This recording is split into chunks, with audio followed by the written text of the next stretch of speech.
En ce qui concerne les recettes fiscales, elles ont été légèrement inférieures aux prévisions, tandis que les dépenses courantes ont dépassé l'objectif fixé en raison principalement de l'augmentation de la masse salariale de l'administration publique. Les subventions à l'énergie ont atteint un niveau record, à peu près 700 milliards de francs CFA, ou 4% du PIB. Pour contenir le déficit budgétaire, les autorités ont dû réduire les dépenses d'investissement, ce qui a aussi partiellement contribué à la révision à la baisse du taux de croissance.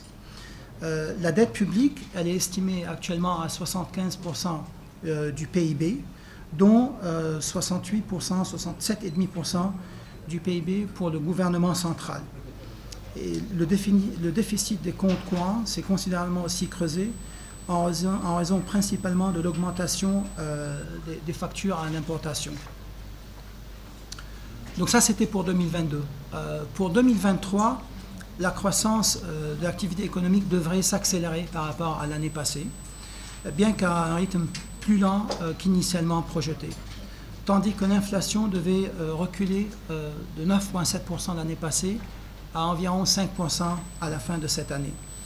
Les perspectives à moyen terme restent favorables et devraient bénéficier à la fois du démarrage de la production pétrolière et de gaz à la fin de cette année ou au début de l'année prochaine, et la mise en œuvre de réformes structurelles visant à surmonter les principaux obstacles au développement du secteur privé dans le cadre du phase 3 du plan Sénégal émergent. Les premiers signes d'un resserrement des conditions de financement sur le marché régional des titres publics appellent à la vigilance et à l'élaboration d'un plan de contingence.